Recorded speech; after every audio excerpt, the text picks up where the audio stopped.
علم سفلیات میں کالو کون ہے، کالو کیا ہے، اور یہ کس کا بھکت ہے، اور یہ کس کو پوچھتا تھا، اور یہ کیسے گمراہ ہوا۔ ہندوستان کی تاریخ میں اس کا کیا کیا کردار رہا، اور اس کے ذریعے کن کن شیاطین کو اہل ہنود والے جلایا کرتے تھے۔ یہ کتنا طاقتور ہوتا ہے۔ علم سفلیات کے اندر اس کا کیا معاملہ تھا ہم بتائیں گے آپ کو، اور شیخ سدو کا مکمل علاج اور اس سے بچاؤ کے طریقے اور اس سے مکمل نجات انشاءاللہ آج میں آپ کو تفصیلی بتاؤں گا۔ بسم اللہ الرحمن الرحیم۔ السلام علیکم ورحمۃ اللہ وبرکاتہ۔ شروع اللہ کے نام سے جو بڑا مہربان اور نہایت رحم کرنے والا ہے۔ شروع اللہ کے نام سے کہ جس نے ہمارے دلوں کو اپنے نور سے منور کیا۔ شروع اللہ کے نام سے کہ جس نے اپنے دوستوں کے ساتھ ہمیں صحبت گزارنے کی اور ہمیں اپنے دوستوں کی محبت عطا کی۔ شروع اللہ کے نام کہ جس نے آپ تمام لوگوں کو ہمارے قریب کیا۔ شکر اس اللہ کے نام کہ جس نے ہمیں اپنی تمام نعمتوں سے نوازا۔ شکر ہے اس مالک کا کہ جس نے ہمیں دیکھنے کے لیے آنکھیں عطا کی۔ شکر ہے اس رب کی ذات کا کہ جس نے ہمیں حق پر رکھا اور حق بولنے کی ہمت، طاقت، حوصلہ اور اپنے بزرگوں کی محبت اور صحبت ہمیں عطا کی۔ شکر اس رب کا کہ جس نے انسانوں پر احسان کیا، اپنے محبوب کو یعنی محسن انسانیت سرکار دو عالم صلی اللہ علیہ وآلہ وسلم کو اس دنیا میں بھیجا۔ شکر ہے اس رب کا کہ جس نے ہمیں مسلمان گھرانے میں پیدا کیا۔ میں اپنے نئے آنے والے معزز ممبران کو اپنے گھر میں یوٹیوب چینل پر، انسٹاگرام پر، ٹیلی گرام پر، فیس بک پر، ٹویٹر پر خوش آمدید کہتا ہوں، اور امید کرتا ہوں کہ آپ تمام لوگ خیریت سے ہوں گے۔ کئی دنوں سے مصروفیت کی وجہ سے میتھالوجی سیریز کو میں آگے نہ بڑھا سکا۔ کچھ کام کی ذمہ داریاں اور پھر کچھ معاملات جس کی وجہ سے مجھے بالکل بھی ٹائم نہیں ملا۔ تو میتھالوجی میں ایک دفعہ پھر آپ کو خوش آمدید کہتا ہوں، اور آج ہم ہندوستانی ہی کی تاریخ میں ہم بات کریں گے علم سفلیات میں کہ جس کا ایک بڑا نام ہے جو کالو کے نام سے پہچانا اور جانا جاتا ہے۔ یہ کالو جو تھا یہ مہاکال کا بھکت تھا، اور علم سفلیات میں جو لوگ اپنے آپ کو اس رستے کے لیے وقف کرتے ہیں، خاص کر وہ جادوگر حضرات، وہ علم سفلیات کے ماہر کہ جنہوں نے باقاعدہ طور پر کالی کی چوکی کی ہوتی ہے، مہاکال کی چوکی کی ہوتی ہیں، یا مختلف شیاطین کی چوکیاں کی ہوتی ہیں، یا مختلف دیوی دیوتاؤں کی چوکیاں کی ہوتی ہیں، جب وہ کالی کی 84 سیدھی کمپلیٹ کرتے ہیں، اس کے بعد اس کو مہاکال کی طاقت جسے کالو کہا جاتا ہے، پھر اس کو اس کی پڑھائی کی جاتی ہے، پھر اس کی حاضری کی جاتی ہے۔ جن لوگوں کا تعلق علم سفلیات سے رہا ہے، وہ لوگ اس نام کو بہت اچھی طرح سمجھتے ہوں گے۔ یہ سب کچھ آپ کو بتانے کا مقصد صرف اور صرف یہ ہے کہ ان چیزوں سے سب سے زیادہ متاثر آپ لوگ ہوتے ہیں، عام لوگ ہوتے ہیں جو ان سے متاثر ہوتے ہیں۔ اس لیے ان کا آپ لوگوں کو بتانا میرے لیے بہت ضروری ہے۔ اس لیے جیسا کہ میں نے آپ سے وعدہ کیا تھا کہ اس راستے پہ، اس سفر میں ہر ایک اس شیطان کے بارے میں آپ کو بتاؤں گا جو اپنی طاقت کے عروج پر ہوتا ہے، کہ اس سے بچاؤ کے کیا طریقہ کار ہوتے ہیں، اس سے کس طرح ہم بچ سکتے ہیں، کس طرح ہم محفوظ رہ سکتے ہیں، اور یہ کن کن چیزوں پہ اٹیک کرتا ہے، اور اس کی کیا کیا علامتیں ہوتی ہیں۔ ایک بات یاد رکھیے گا کہ جو کالو کے جو عاملین حضرات ہوتے ہیں، اب تو خیر نہیں ہوں گے، اور اگر ہوں گے بھی تو بہت شادر و نادر ہوں گے، بہت کم ہی ہوں گے اس کے عامل، کیونکہ اس کے جو عاملین ہوتے ہیں ان کا شہر سے کوئی تعلق نہیں ہوتا، ان کا گاؤں دیہات سے کوئی تعلق نہیں ہوتا،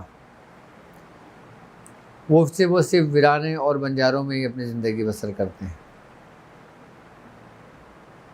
جب وہ ان کا عمل مکمل ہو جاتا ہے، جب ان کا قول و قرار، ان کا معاہدہ مکمل ہو جاتا ہے، جب ان کے کالو کی صدی مکمل ہو جاتی ہے، پھر وہ کسی ایسی جانب جا کے لوٹتے ہیں جہاں پہ آبادی بہت کم ہوتی ہے۔ وہاں سے یہ شیطانی سلسلہ شروع ہوتا ہے۔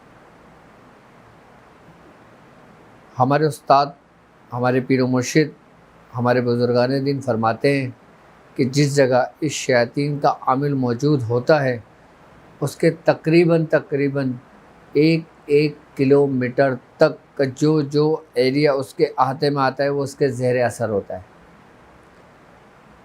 اس کے سحر میں مبتلا ہوتا ہے۔ یعنی کہ 1 کلومیٹر دائیں، 1 کلومیٹر بائیں، 1 کلومیٹر آگے اور 1 کلومیٹر پیچھے،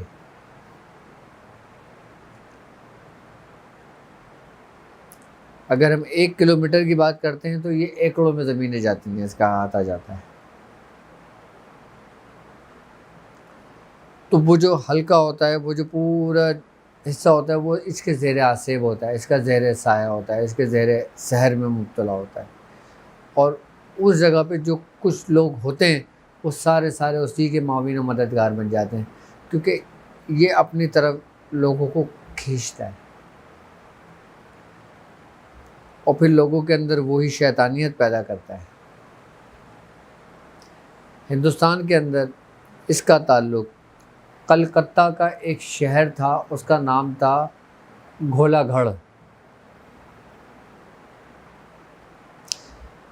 کلکتہ بیسیکلی ایک پہاڑی علاقہ تھا، یہ جس جگہ پہ تھا وہاں پہ ایک کوہ بنی ہوئی تھی۔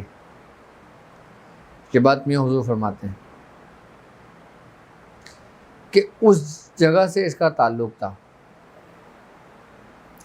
وہاں سے یہ تیار ہو کر نکلا تھا، کلکتہ کے اس شہر سے۔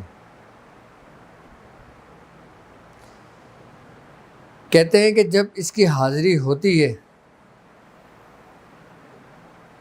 لاکھوں کی تعداد میں شیاطین اس کے دائیں بائیں، آگے پیچھے، اوپر نیچے ہوتے ہیں،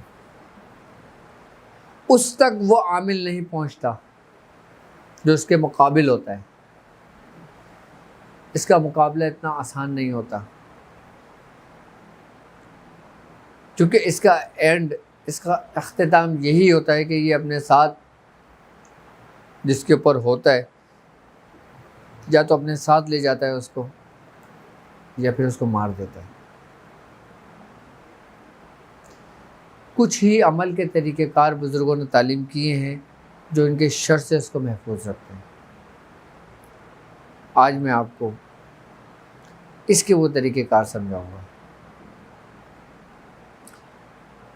کہتے ہیں کہ جب شیخ سدو اپنے عروج کو پہنچا تھا تو شیخ سدو نے باقاعدہ قالو سے بھی مدد لی تھی۔ شیخ سدو کے بارے میں ہے کہ اس نے اس سے بھی مدد لی تھی اور اس سے بھی اس نے کچھ معاملات اپنے ساتھ رکھے تھے کہ جس سے یہ اور مزید طاقت کا حامل ہو گیا تھا۔ شیخ سدو کے مرنے کے بعد اہل حنود میں قالو سے ہی اس کا علاج و معالجہ کیا جاتا تھا، لیکن جو ہمارے مسلمان لوگ تھے، ہمارے مسلمان گھرانے کے لوگ ہیں، وہ زیادہ تر اپنے بزرگوں کے رستوں پہ اس کا عمل اور اس کے طریقہ کار کرتے ہیں، اس کا علاج اور معالجہ کرتے ہیں۔ لیکن ہندوؤں کے اندر اگر شیخ سدو کی کسی پہ سواری ہوتی ہے، یا شیخ سدو کی اگر کسی پہ چوکی ہوتی ہے، یا شیخ سدو کے کہیں بھی معاملات ہوتے ہیں، تو وہ قالو کے ذریعے کیے جاتے ہیں۔ قالو کی باقاعدہ پوری پڑھائیاں ہیں، اور اس کے عمل اتنے بڑے ہیں کہ 15 منٹ میں بندہ ایک دفعہ پڑھ پاتا ہے۔ 20 منٹ لگ جاتے ہیں اس کو ایک دفعہ پڑھنے کے اندر۔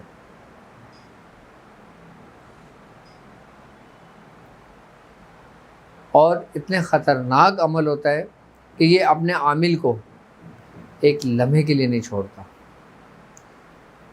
جہاں پہ اس سے ذرا سی غلطی ہوتی ہے یہ اس کو مار دیتا ہے، اس کو ختم کر دیتا ہے۔ میں آپ کو وہ طریقہ کار بھی سمجھاؤں گا جو اس کے ذریعے لوگ کیا کرتے تھے، اور اس کے بارے میں بھی بتاؤں گا کہ ہمیں اس سے بچاؤ کے لیے کیا کرنا چاہیے۔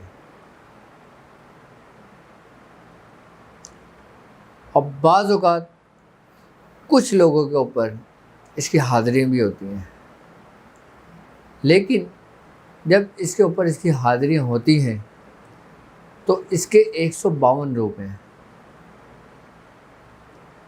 یہ کسی بھی روپ کے اندر اپنے آپ کو ڈھال لیتا ہے، اور پڑھائی کی صورت میں پھر یہ ان شخص کے اوپر مسلط ہو جاتا ہے۔ اس 152 روپ میں جو اس کا سب سے ہلکا روپ ہے وہ ہے موت۔ یعنی کہ جو وہ روپ دھارتا ہے تو پھر وہ اس کو ختم کرتا ہے۔ یہ اس کا سب سے کم روپ ہے، سب سے نچلے درجے کا روپ ہے اس کا۔ اب آپ اندازہ کر لیں کہ یہ کتنی خطرناک چیز ہوگی ہے۔ علم سفلیات کرنے والے جو اس کے عاملین ہوتے ہیں وہ اس کے چنگل سے نہیں نکلتے، پھر وہ اس کو بھی اپنے جیسا کر لیتے ہیں۔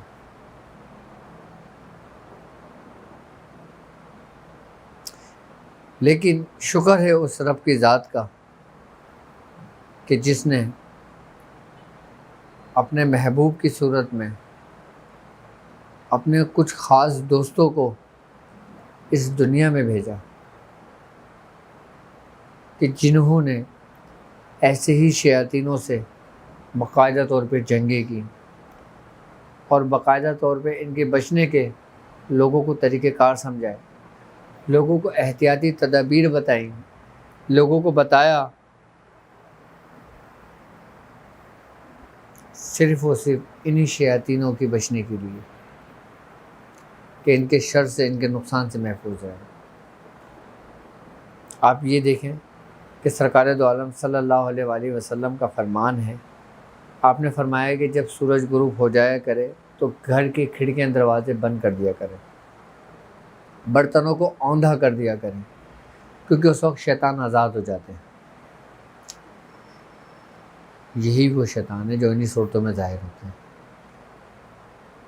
کہ جس کو کوئی کالو کہتا ہے، کوئی شیخ سدو کہتا ہے، کوئی اگیا بدال کہتا ہے۔ ان کی تو اتنی اقسام ہے کہ جتنا آپ سوچ بھی نہیں سکتے۔ اکثر آپ نے دیکھا ہوگا آپ ہی کے بڑے آپ کو فرمایا کرتے تھے کہ جب مغرب کی اذانیں ہوا کریں اس وقت باہر نہیں نکلنا چاہیے۔ یا جب مغرب کی اذانیں ہوں تو اس وقت نابالغ بچی کو چھتوں پہ نہیں ہونا چاہیے،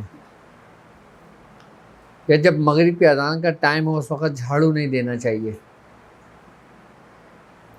یہ بڑے بوڑھے پہلے فرمایا کرتے تھے، کہا کرتے تھے، لوگ اس پہ عمل کیا کرتے تھے، تو ان کے شیاطین کی شروں سے محفوظ رہتے تھے۔ آج کی جو نئی جنریشن ہے وہ اس کو دقیانوسی کانسیپٹ سمجھتی ہے، وہ سمجھتی ہے کہ اس سے کچھ نہیں ہوتا، جبکہ اس سے بہت کچھ ہوتا ہے۔ آج جو روحانی بیماریاں تیزی سے پھیل رہی ہیں ان کا ایک سب سے بڑا سبب یہ بھی ہے کہ آج کی جنریشن نے اپنے ماں باپ، اپنا دادا دادی، اپنے نانا نانی، ان کا دامن چھوڑ دیا، اپنے بزرگوں کا دامن چھوڑ دیا۔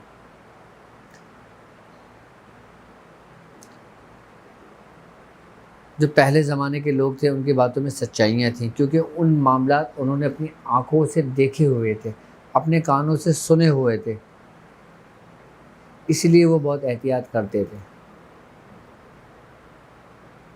آپ لوگوں نے بھی کچھ نہیں دیکھا ہے، لیکن اگر آپ لوگ نہیں سنبھلے تو پھر میں سمجھتا ہوں بہت کچھ دیکھو گے پھر آپ۔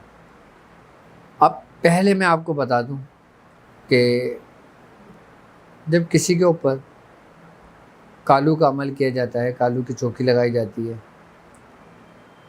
یہ چیز ایسا نہیں کہ برسوں میں ہوتا ہے، یہ اسی وقت ہو جاتا ہے کہ جب پڑھائی کی جاتی ہے اس کی۔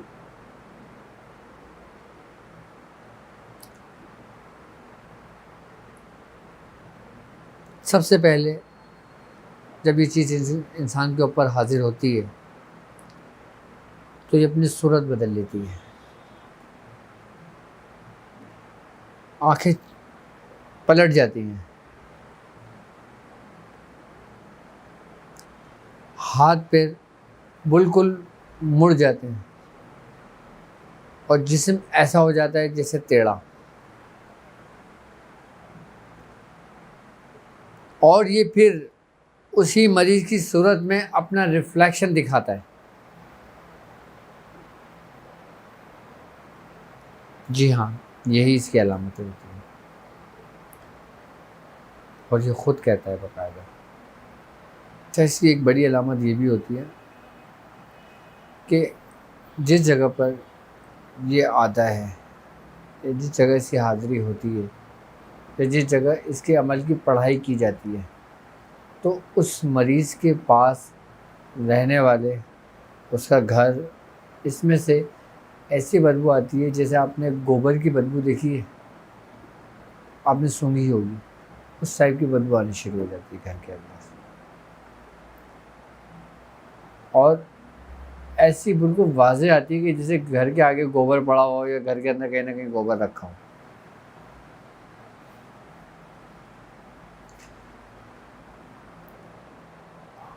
بدبوؤں کا کیا کانسیپٹ ہے؟ کیا کبھی آپ نے یہ چیز نوٹ کی ہے؟ آپ نے دیکھا ہوگا کہ اکثر ویڈیوز کے اندر میں علامتیں بتاتا ہوں آپ کو کہ اگر یہ اسمیل آئے تو یہ ہے، یہ اسمیل آئے تو ایسا ہے، یہ اسمیل آئے تو یہ ہے، یہ اسمیل آئے تو یہ ہے۔ اس کا کیا تعلق ہے ان کا؟ شیاطین جو ہے نا، یہ دراصل ان کے اندر کی جو بو ہوتی ہے یہ اس سے مانوس ہوتے ہیں۔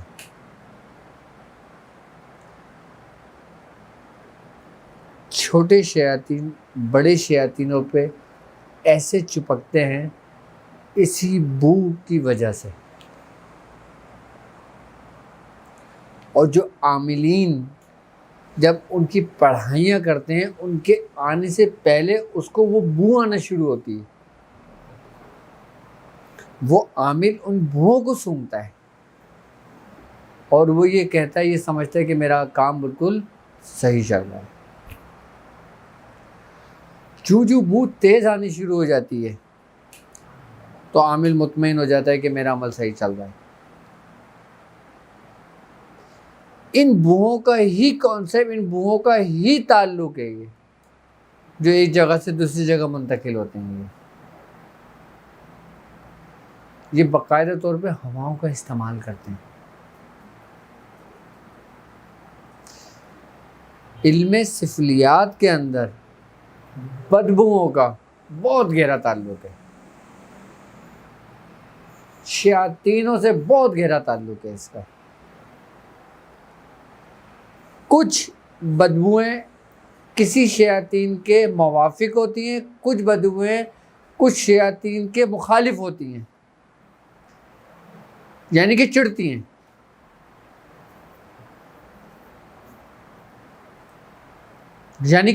ہیں۔ اب جیسے لہسن کی بدبو ہو گئی، جیسے ہینگ کی بدبو ہو گئی، جیسے لہسن اور ہینگ کو ملا لو ایک اسمیل بن جاتی ہے، جیسے گوبر کی بدبو ہو گئی۔ کچھ شیاطینوں کی موت ہے لہسن کی خوشبو، کچھ شیاطینوں کی موت ہے ہینگ کی خوشبو۔ اچھا، ان خوشبوؤں سے تعلق ہے۔ اگر خوشبوئیں نگیٹو ہیں تو خوشبوئیں پازیٹیو ہیں، یعنی کچھ خوشبوئیں پازیٹیو ہیں اور کچھ خوشبوئیں نگیٹو ہیں۔ نگیٹو خوشبوئیں وہ ہیں جن سے شیاطین کا تعلق ہے، کہ جن کا جادوگروں سے تعلق ہے، کہ جن کا تمام شیاطین تمام ان لوگوں سے تعلق ہے۔ اور خوشبوؤں کا تعلق اہل ایمان سے ہے، اولیاء کرام سے ہے، جو لوگ اولیاء کرام کی صحبت اختیار کرتے ہیں ان لوگوں سے ہے۔ یہ پازیٹیو ہے اور یہ نگیٹو ہے۔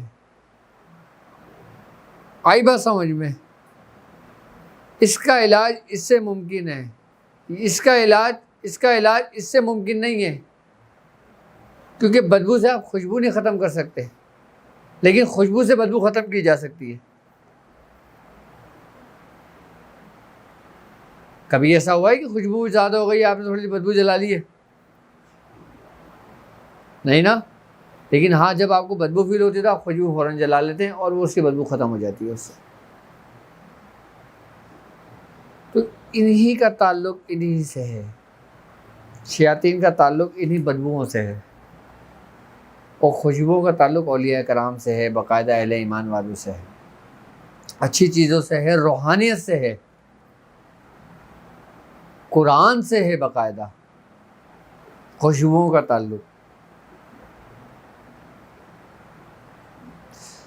میں نے آپ لوگوں سے کہا تھا کہ میں ایک سفر شروع کروں گا، خوشبوؤں کا سفر۔ شاید آپ کو بے چینی سے انتظار ہو، میں یقیناً آپ سے بہت جلد ہی ویڈیو اپلوڈ کروں گا خوشبوؤں کے سفر میں، اور آپ کو بتاؤں گا کہ کون کون سی خوشبو کس کے لیے زیادہ فائدہ مند ہوتی ہے، اور کون سی خوشبو سے کس شیاطین کا علاج کیا جاتا ہے۔ میں خوشبوؤں سے علاج کے طریقہ کار سمجھاؤں گا آپ کو۔ ابھی ہم کہیں اور چلے جائیں گے، ابھی ہم نے کہیں اور نہیں جانا، ابھی ہم نے میتھولوجی پہ رہنا ہے، کیونکہ خوشبوؤں کا سفر یہ دوسری ویڈیو کا انشاءاللہ تعالیٰ، پھر میں اس میں یہ سفر لازمی یہ پوری سیریز شروع کریں گے انشاءاللہ، یاد دلانا، نیکسٹ ویک میں انشاءاللہ اس کو شروع کر لیں گے انشاءاللہ، ٹھیک ہے؟ رمضان سے پہلے ہی اپلوڈ کر دینا خوشبوؤں کا سفر۔ کالو سے میرا 2 دفعہ سامنا ہوا ہے، ایک دفعہ آج سے 20 سال پہلے ہوا تھا، اور اس دفعہ ابھی کی بات ہے، کچھ دنوں پہلے کی، شاید میں لاہور میں تھا یا اسلام آباد میں تھا، مجھے یاد نہیں ہے۔ جب میں ظاہر سی بات ہے، اب جب میں پاکستان بھر میں دیکھ رہا ہوں وہاں پہ لوگ مریضوں کو لے کر آتے ہیں، ظاہر سی بات ہے پریشان ہوتے ہیں، اب ہر قسم کے مریض آتے ہیں، تو لاہور کے اندر شاید یہ بات ہے کہ کسی مریض کے اوپر تھا، یہ اس کی پوری چینج ہو گئی تھی، باقاعدہ یہ نبی اور یہ طاہر ندیم لوگ سب وہاں موجود تھے، انہوں نے باقاعدہ ویڈیو بھی بنائی تھی اس کی، لیکن میں نے منع کر دیا کہ وہ ویڈیو نہ ڈالنا کسی کی، کیونکہ کسی کی ویڈیو ڈالنا چینل پہ اچھا نہیں ہوتا، کیونکہ ہمارا کام ڈرامے بازی کرنا نہیں ہوتا، یا شور شرابہ کرنا نہیں ہوتا، یا اس قسم کے کر کے لوگوں کے اپنے ویوز بڑھانا، یا پھر اپنی پبلسٹی کرنا، یا پھر لوگوں کو گمراہ کرنا۔ ایسا ہمارے بزرگوں نے نہ تو کبھی کیا ہے، نہ کبھی ہم کریں گے، لیکن انہوں نے اپنے دل کی تسلی کے لیے بنا کے اپنے پاس رکھ لی۔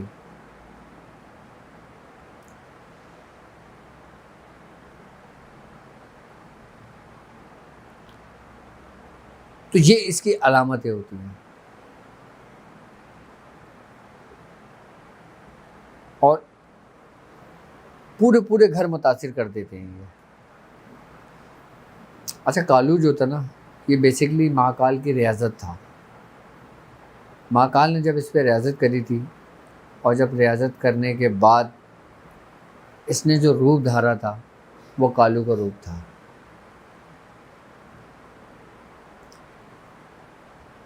اور یہ زیر زمین ہوتا ہے، یہ زمین کے اوپر نہیں ہوتا، یہ زمین کے نیچے ہوتا ہے. اور یہ زمین کے اندر اتنی تیزی سے دوڑتا ہے کہ جتنی تیزی سے آپ زمین کے اوپر 200 کلومیٹر فی گھنٹہ کی رفتار سے گاڑی چلاتے ہو آپ.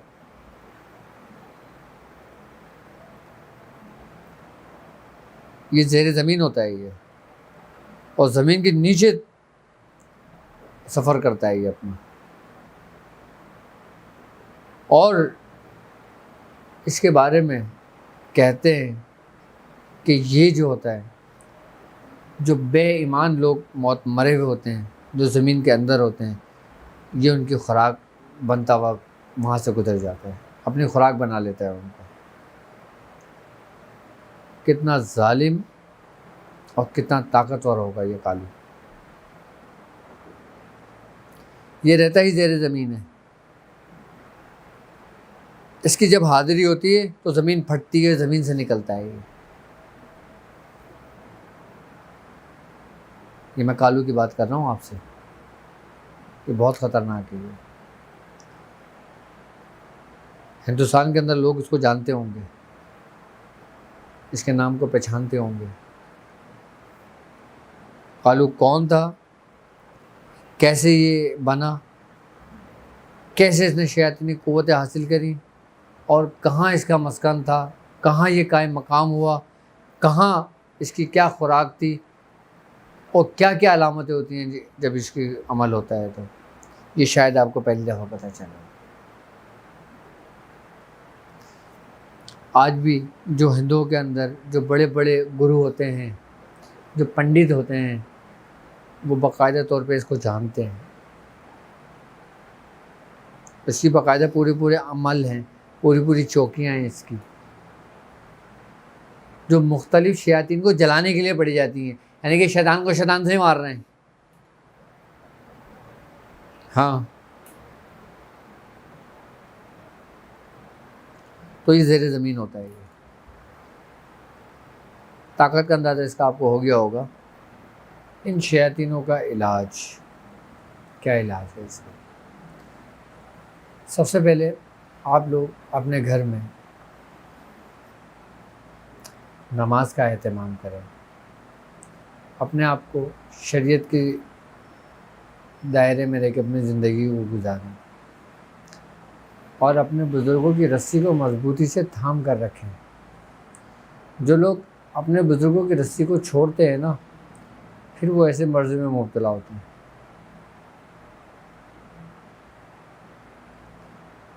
کچھ لوگ دانستہ طور پر ہوتے ہیں، کچھ لوگ غیر دانستہ طور پر ہوتے ہیں. آپ کو یاد ہوگا میاں حضور نے بھی فرمایا تھا، اور میں نے بھی اپنی ویڈیو میں کہا تھا کہ ان شیاطینوں سے بچنے کے لیے، ان سے دور رہنے کے لیے، اور اگر کس جگہ پہ یہ چیزیں متاثر کرتی ہوں، جو ایریا، جو گاؤں، جو شہر، وہاں پہ اپنے رب کا نام کا ذکر کیا کرو. اس کے بعد میاں حضور نے فرمایا تھا کہ حضرت شیخ جمال الدین جان من جمن جنتی کی نیاز کا اہتمام کریں. زردے پہ باقاعدہ اس پہ نیاز دی جاتی ہے. آپ منگل والے دن حضرت شیخ جمال الدین جان من جمن جنتی رحمۃ اللہ علیہ کا آپ نیاز کا اہتمام کریں، اور پھر وہ زردہ بچے کو کھلاتے ہیں، اور جو وہ مریض متاثر ہے اس مریض کو وہ زردہ کھلاتے ہیں. کیوں؟ کیونکہ یہ وہ بزرگ ہیں کہ جن کی حیات کے اندر جب حضرت شیخ جمال الدین جان من جمن جنتی کا مقابلہ ہوا تھا ان شیاطینوں سے، تو پھر جب انہوں نے اپنی ہار تسلیم کی تھی جب آپ نے ان کو شکست دی تھی. اس کے بعد پھر انہی شیاطینوں نے ان سے معاہدہ کیا تھا. تو جبھی ہمارے بزرگان دین، ہمارے اولیاء کرام، ہمارے پیر و مرشد فرماتے ہیں کہ جس گھر کے اندر حضرت شیخ جمال الدین جان من جمن جنتی رحمۃ اللہ علیہ کی فاتحہ کا اہتمام کیا جائے، نیاز دی جائے اور ان کے وسیلے سے دعا کی جائے اور پھر ان کا ہی زردہ آپ مریض کو کھلایا جائے تو وہ شفا یاب ہونے لگتا ہے. اب آپ نے کرنا یہ ہے کہ آپ نے 41 دانے سرسوں کے لے لینا ہے. پیلی سرسوں ہوتی ہے نا، سرسوں کے جو دانے ہوتے ہیں وہ آپ 41 عدد چھوٹے چھوٹے سے ہوں گے، وہ آپ گن کے الگ کر دیں. آپ نے ایک ایک دانے پہ 3 بار سورہ قریش پڑھ کے اس پہ دم کر دینا ہے. آپ نے 41 دانوں پہ دم کر لینا ہے. اس کے بعد 41 مرتبہ مریض کے اوپر سے اتارنا ہے، آپ نے اس کو ایک جگہ رکھ دینا ہے. ٹھیک ہے. اس کے بعد آپ نے کرنا یہ ہے کہ فرعون لشکر فرعون در نیل غرق شد، یہ عبارت لکھنی ہے آپ نے ایک پرچے پہ، اور آپ نے 21 پرچیاں لے لینی ہیں. آپ نے کرنا یہ ہے کہ آپ نے جو 41 دانے سرسوں کے رکھے ہیں، ایک چٹکی یا 2-3 دانے لے کے آپ نے اس تعویذ کے اندر رکھنا ہے جو آپ نے لکھنا ہے عبارت فرعون لشکر فرعون در نیل غرق شد، اس پہ رکھنا ہے. اس کو باندھ دینا ہے. باندھنے کے بعد اس کو لال کپڑے کے اندر لپیٹ کے مریض کے الٹے بازو میں باندھ دینا ہے. اب مریض سو جائے. اب جب مریض صبح سو کر اٹھے، وہاں سے وہ تعویذ کھولے، مریض کے اوپر سے 21 مرتبہ اتارے اور اس کو جلا کے اس کی راکھ کو ایک ڈبیا میں اکٹھا کر لیں. اس طرح انہوں نے پورے 21 دن یہ عمل کرنا ہے. یعنی کہ 21 تعویذ لکھیں گے اور جو 41 سرسوں کے دانے ہیں وہ ایک دو دانے رکھ کے روزانہ باندھ کے سونا ہے، صبح جلانا ہے اور پھر ایک ڈبیا میں اس کی راکھ کو اکٹھا کر دینا ہے. اب جب یہ 21 دن کمپلیٹ ہو جائیں گے، اس کے بعد وہ جو راکھ اس کے اندر موجود ہوگی، آپ نے کرنا یہ ہے کہ مریض کا سرنج کے ذریعے تھوڑا سا خون نکال لیں، جیسے بلڈ ٹیسٹ کے لیے لے کے جاتے ہیں، بلڈ ٹیسٹ کرواتے ہیں، ایسے تھوڑا سا خون نکال دیں، اس کے اندر ہی ڈال دیں جو راکھ جلائی تھی، اور پھر مریض کے اوپر سے اتار کے کسی ویران جگہ پہ جا کے جو نا اس کو کھڈا کھود کے وہاں دبا دیں. یہ اس کا علاج ہے. اب فائدہ یہ ہوگا اس کا کہ جو چیز انسان کے خون کے اندر بھی شامل ہو جاتی ہے نا، جو انسان کے جوائنٹوں کو اپنا قائم مقام بنا لیتے ہیں شیطان، یہ ان کو بھی چھوڑ دیتا ہے. سب سے پہلے آپ نے سرسوں کے دانے 41 لے کے پڑھنا ہے. اس کے بعد وہ عبارت لکھنا ہے اور لکھنے کے بعد الٹے بازو میں باندھنا ہے اور پھر پورے جسم سے ملنا ہے. ملنے کے بعد اس کو جلا کے اس کی راکھ کو ایک ڈبے میں اکٹھا کر لینا ہے. پھر اپنا تھوڑا سا خون نکال کے اس کے اندر ڈال کے اور کسی ویران جگہ پہ اس کو دفنا دینا. اس کے بعد پھر سورہ قریش لکھ کر مریض کے گلے میں ڈال دینا اور 7 منگل حضرت شیخ جمال الدین جان من جمن جنتی کی آپ فاتحہ کا اہتمام کر لینا. آپ دیکھو کہ چنگل سے نکل جاؤ گے آپ. یہ اس کا بہترین علاج ہے. اور یہ ان تمام شیاطینوں کا بہترین علاج ہے جو ان سے منسوب ہوتے ہیں، جو ان سے منسلک ہوتے ہیں. اگر ہم شیخ سدو کے مکمل علاج کی بات کرتے ہیں، یہ جو چیپٹر ہمارا ہو گیا کلوز پالو کا، ٹھیک ہے. اب ہم بات کرتے ہیں شیخ سدو کے مکمل علاج کی. شیخ سدو کا مکمل علاج کیا ہے؟ جیسا کہ میں نے آپ لوگوں کو پہلے شیخ سدو کی ویڈیو کے اندر شیخ سدو کے بارے میں بتایا تھا کہ یہ کون ہے، اس کا کیا نام تھا، اس کی ماں کا نام کیا تھا، کون سے شہر کا تھا، یہ شیطان کیسے بنا، اس نے کن جناتوں کو اپنے تابع کیا ہوا تھا. یہ پوری ویڈیو میں بتا چکا ہوں. میں نے اس کا علاج بھی بتایا تھا اور اکثر و بیشتر لوگوں نے اس علاج کو فالو بھی کیا، باقاعدہ علاج کیا باقاعدہ. جن میں اکثریت میں لوگوں کو فائدہ ہوا اور کچھ لوگوں کو بالکل بھی فائدہ نہیں ہوا. اچھا، جن لوگوں کو بالکل بھی فائدہ نہیں ہوا، اب میں ان لوگوں کے لیے وہ مکمل علاج بتا رہا ہوں. جبکہ میں شیخ سدو کا علاج بتا چکا تھا، لیکن میں ایک دفعہ پھر اس کا مکمل علاج اس کی دوسری ترتیب کے ساتھ بتاتا ہوں آپ کو. آپ نے کرنا یہ ہے کہ آپ نے مٹی کا کنڈا لینا ہے، آپ نے ہانڈی لینا ہے، ہانڈی کا ڈھکن لے لینا ہے آپ نے. اچھا، ہانڈی اتنی بڑی ہو کہ تقریباً 1.5-2 کلو تک اس میں سامان مکمل آ جائے. ٹھیک ہے. اور مٹی کے کنڈے لینا ہے. کنڈے سمجھتے ہیں نا؟ مٹی کے کنڈے لے لینا ہے آپ نے. اچھا، آپ نے کرنا یہ ہے کہ آپ نے 1.25 کلو کالا ماش لے لینا ہے. 1.25 کلو کالا ماش لے لینا ہے. اور آپ نے ناریل کا تیل لے لینا ہے 1.25 کلو. 7 لیمو لے لینا ہے آپ نے. 1 ہفتے کا علاج ہے، کھاتا ہوں میں 1 ہفتے میں انشاءاللہ تعالیٰ. ایسا سری و تاثیر علاج ہے. 7 لیمو لے لینا ہے، 1 ناریل لے لینا ہے، اور تھوڑا سا سندور لے لینا ہے آپ نے. اور 1 کالا بکرا چاہیے ہوگا. جس دن آپ نے اس کا علاج کرنا ہو مریض کا، وہ دن ہفتے کا ہونا چاہیے یا پھر منگل کا ہونا چاہیے. ہفتہ اور منگل کے علاوہ کسی اور دن یہ علاج اتارا نہ کریں شیخ سدو کا. اب آپ نے اتار شروع کرنا ہے. سب سے پہلے آپ نے جو کالا بکرا ہے اس کو صدقہ کر دینا ہے، ذبح کر دینا ہے. اللہ کی راہ میں صدقہ کر دینا ہے اس کا، اس مریض کا. آئی بات سمجھ میں؟ اس کو جب ذبح کرو گے تو اس کا جو خون ہوگا بکرے کا، وہ کنڈے میں لے لو آپ. اس کا سارا خون کنڈے میں لے لینا آپ بکرے کا. آپ نے بکرے کو ذبح کر دینا ہے. بکرے کو ذبح کرنے کے بعد بکرے کا دل نکال لینا ہے، کیونکہ سب سے پہلے شیخ سدو جو نا انسان کے دل پہ اٹیک کرتا ہے، انسان کے دماغ کو کنٹرول کرتا ہے. آپ نے بکرے کا دل نکال لینا ہے اور پھر بکرے کو جو نا آپ صدقہ کر دینا ہے.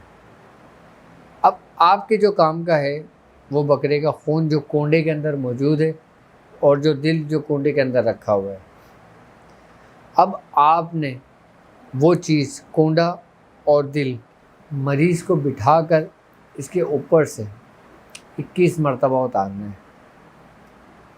21 مرتبہ اتارنے کے بعد آپ نے لال کپڑے پہ رکھ دینا ہے.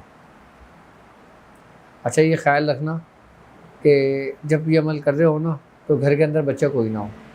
اگر بچے گھر کے اندر ہوں تو اس کو پڑوس میں بھجوا دیں، یا نانی کے گھر بھجوا دیں، یا دادی کے گھر بھجوا دیں، کہیں بھی بھجوا دیں. کوئی بچہ نہ ہو، صرف بڑے ہوں. اس بات کا خیال رکھیں بس. اور خاص کر لڑکی تو ہرگز نہ ہو اس عمل کے دوران جب یہ عمل کر رہے ہو. یہ احتیاطیں بھی کرنی چاہیے اور کرنی پڑیں گی آپ کو. کوئی نابالغ بچی نہ ہو، کوئی بالغ بچی نہ ہو.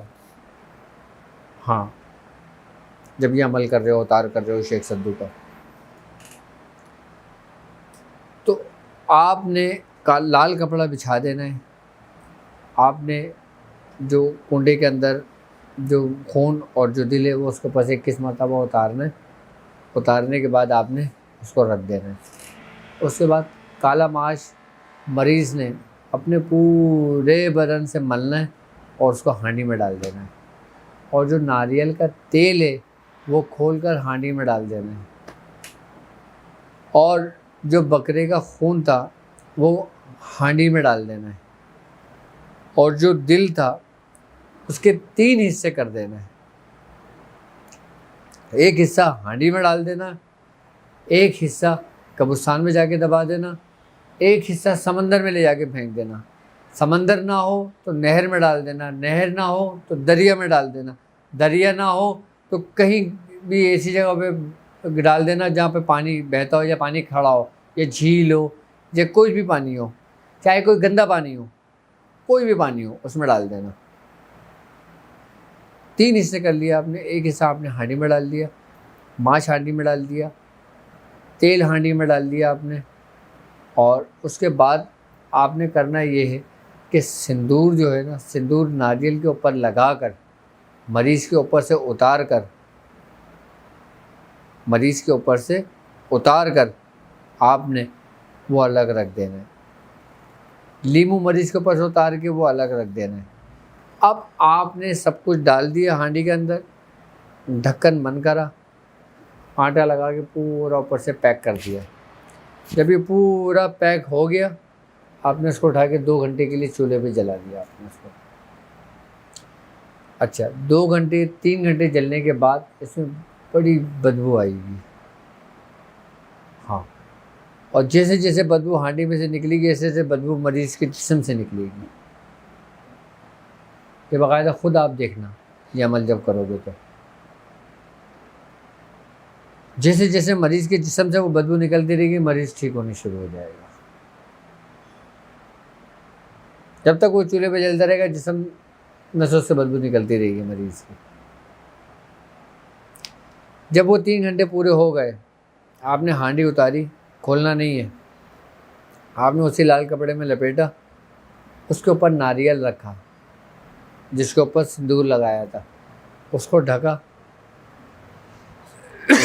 ڈھکنے کے بعد اس کو کسی ویران جگہ پہ جا کے دبا دیا، قبرستان میں نہیں دبانا، کسی ایسی جگہ پہ جا کے دبانا جو بالکل ویران ہو۔ اگر ویران جگہ پہ نہیں دبا سکتے تو اس کو سمندر میں لے جا کے پھینک دینا، سمندر نہ ہو تو اس کو دریا میں بہا دینا۔ آئی بس سمجھ میں؟ یا تو اس کو کسی ویران جگہ پہ دبا دینا یا کسی پہاڑی علاقے میں لے جا کے دبا دینا، یہ عمل کر لینا۔ اور 7 لیمو ہوں گے، اس کے بعد مریض کی یہ کیفیت ہوگی کہ اس کا جسم دکھے گا، کہ جیسے اسے کسی نے بہت مارا ہو، جسم دکھے گا اس کا بہت۔ اس کے بعد اس کو بخار چڑھ جائے گا، اور جیسے جیسے بخار چڑھے گا نا، اس کو پسینہ آئے گا، اور جب پسینہ آئے گا نا تو وہی بدبو آنی شروع ہوگی دوبارہ، اور پھر بدبو کی صورت میں بھی نکل جائے گا وہ چیز۔ 3 دن کے بعد مریض پھر اس کا بخار اترے گا، پھر وہ جا کے اپنے آپ کو بہتر محسوس کرنے شروع کرے گا۔ اب وہ 7 لیمو جو بچے ہیں، وہ 1 لیمو روزانہ مریض کے اوپر سے اتاریں، اس کے 2 ٹکڑے کریں، اس کو کاٹ کے باہر پھینک دیں اس کو۔ یہ شیخ سدو کا بہترین اور مکمل علاج ہو جائے گا۔ یہ کرنے کے بعد پھر سورہ قریش لکھیں، مریض کے گلے میں ڈال دیں، اور سورہ قریش روزانہ کم از کم اللہ اور رسول کا واسطہ اپنے گھروں میں 70 مرتبہ لازمی پڑھا کرو۔ جس گھر میں صرف 70 بار سورہ قریش پڑھی جاتی ہے نا، اس گھر میں شیطان اس گھر میں داخل نہیں ہو سکتا، خاص کر یہ شیاطینی چیزیں۔ سورہ قریش کو جس دن آپ سمجھ لیں گے نا، اس دن آپ اگر نظر کی حالت میں بھی ہوں گے نا، تو آپ سورہ قریش پڑھ رہے ہوں گے۔ اپنی اولادوں کو بھی نصیحت کر دو، تاکہ وہ آنے والی جو نسلیں ہیں نا، وہ بھی سورہ قریش کے لشکر کا حصہ ہوں۔ نہیں سیکھو یہ کام، نہیں کرو یہ کام، لیکن کم سے کم سورہ قریش کی رسی کو لازمی مضبوطی سے تھام کے رکھو، آپ کبھی پریشان نہیں ہوگے۔ شروع میں پریشانیاں ضرور آئیں گی، لیکن بعد میں آسانی ہو جائے گی۔ کم سے کم 70 مرتبہ پڑھو، اور اس رستے پہ چل رہے ہو تو پھر اسی ترتیب کے ساتھ آگے بڑھتے جاؤ، اور آگے نہیں بڑھنا چاہتے تو آپ 70 بار پڑھتے رہو، اسی میں ترقی کرتے رہو گے، اسی میں درجات آپ کے بلند ہوتے رہیں گے۔ اگر آپ 70 بار ہی پڑھ رہے ہو نا، اور آپ یہ سمجھ رہے ہو کہ میں 70 بار پڑھ رہا ہوں، میں پیچھے ہوں، اور وہ بندہ 1900 بار پڑھ رہا ہے، اس سے آگے نکل گیا، ایسا نہیں ہے۔ 1900 والے درجات کے حساب سے اس کو فیض ہے، 70 والے کے جو درجات ہیں اس کو اس حساب سے فیض ہے، اس کو اس کی ریاضت اور اس کی محنت کے اس سے معاملات اس کے طے پائیں گے، آپ کی ریاضت اور آپ کی محنت سے معاملات طے پائیں گے، لیکن دونوں میں ایک چیز پہ سبقت لے جاتی ہے، پوچھیں گے نہیں وہ کیا ہے؟ وہ ہے محبت اپنے شیخ سے۔ ایک 70 پڑھنے والا اپنے شیخ سے محبت رکھتا ہے، چاہے وہ ریاضت نہیں کرتا لیکن 70 بار پڑھتا ہے، وہ 1900 مرتبہ پڑھنے والے سے بہتر ہے جو 1900 مرتبہ پڑھتا ہے، اس کے شیخ کے دل میں ادب نہیں ہے، محبت نہیں ہے۔ اور اگر 1900 مرتبہ والے پڑھنے کے دل میں محبت اور ادب ہے تو پھر اس کا مقام ہی کیا ہے؟ بہتر۔ اپنے استادوں کی، اپنے بزرگوں کی، اولیاء کرام کی اور خاص کر سورہ قریش کی رسی کو مضبوطی سے تھام لو۔ یہ جو مجھے آپ لوگوں کو شیاطینوں کے بارے میں بتانا پڑتا ہے، اچھا تو مجھے بھی نہیں لگتا، لیکن مجبوراً مجھے بتانا پڑتا ہے آپ لوگوں کو، تاکہ آپ لوگوں کو آگاہی ہو ان شیاطینوں کے بارے میں کہ ہمیں ان سے کیسے کیسے بچنا چاہیے۔ اب مجھے اجازت دیجیے اس بات پہ کہ آپ اپنا بہت خیال رکھیں گے۔ السلام علیکم ورحمۃ اللہ وبرکاتہ۔